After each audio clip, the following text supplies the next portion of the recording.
कशी असते ही तुम्हाला सगळ्यांना जाणीव आहे। आणि त्या 6 विषयांमध्ये सगळ्यात जो विषय अवघड आहे तो म्हणजे इंग्रजी। कारण 12वीच्या बोर्डाच्या परीक्षेचा पहिला पेपर होणार असतो इंग्रजी हा विषय आहे आणि त्याचीच सगळ्यांना भीती असते। पण मी तुम्हाला या ठिकाणी सांगू इच्छितो, कारण आम्ही जे सगळे जे व्यासपीठावरती बसलेलो आहोत ते आम्ही 5वी पासून सगळे मंडळी इंग्रजी विषय शिकलेला आहे।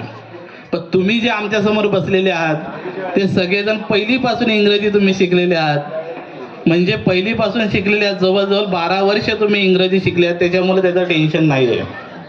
म्हणून तुम्ही वर्षभर पुन्हा चांगल्या पद्धतीने अभ्यास करत आहात, चांगल्या पद्धतीने तुम्ही पास व्हाल, चांगल्या पद्धतीने तुमच्या आईवडिलांनी तुम्हाला सुद्धा सहकार्य केलेलं आहे आणि नक्कीच चांगल्या पद्धतीने तुम्ही यशस्वी व्हाल असे मी या ठिकाणी शुभेच्छा देतो। विद्यार्थी मित्रो, या शाळेमध्ये जर गेल्या वर्षाचा आणि चालू वर्षाचा जर आपण विचार केला तर या शाळेमध्ये या कॉलेजमध्ये शिकून गेलेले विद्यार्थी चांगल्या पदावरती काम करत आहेत। या शाळेचे देवा काका असतील, त्यांचा मुलगा सुपुत्र या ठिकाणी चांगल्या पद्धतीने पुढचा करिअर क्षेत्र निवडून त्यांनी एका क्षेत्रामध्ये चांगलं करिअर केलेलं आहे, आपल्याला माहिती आहे। त्याचबरोबर आपल्या तोंडसुरी गावची सुकन्या असेल, तिचं नाव श्रुती, त्याचबरोबर बनोटी गावची सुदीक्षा खारगावकर असेल की ज्याने पोलीस क्षेत्रामध्ये करिअर केलेलं आहे। काही दिवसापूर्वी बनोटीच गावाची एक दुसरी विद्यार्थिनी MSF मध्ये तिने करिअर केलेलं आहे। मग अशा पद्धतीने तुम्ही 12वी पास झाल्याच्या नंतर किंवा 12वीची परीक्षा दिल्याच्या नंतर तुम्ही स्पर्धा परीक्षेचा विचार करणं फार गरजेची गोष्ट आहे। देवगावकर मॅडम यांनी या ठिकाणी सांगितलेलं आहे की तुम्ही करिअर निवडत असताना कशा पद्धतीने पुढे पाऊल टाकलं पाहिजे, हा महत्त्वाचा टप्पा आहे। बरेचसे विद्यार्थी काय करतात, 12वी पास झाल्यावर नॉर्मल 13वीला ॲडमिशन घेतात वसंतराव नाईक कॉलेजला आणि बाहेरून शिकतात किंवा मुंबईला जातात। काही घरच्या अडचणी किंवा काही गोष्टी असल्यामुळे त्यांना शक्य होत नाही, परंतु त्यावरती तुम्ही मार्गदर्शन अशा व्यक्तींचं घेतलं पाहिजे आणि पुढचं करिअर आपण निवडलं पाहिजे।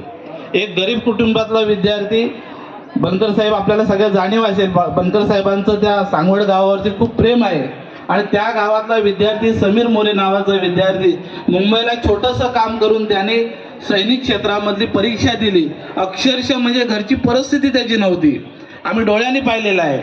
आणि त्या विद्यार्थ्याने सैनिक क्षेत्रामधला अभ्यास करून तो पास झाला, त्याने 6 महिन्याची ट्रेनिंग पूर्ण केली आणि आता 2 महिने झालेले तो आसाम बॉर्डरवरती हजर आहे।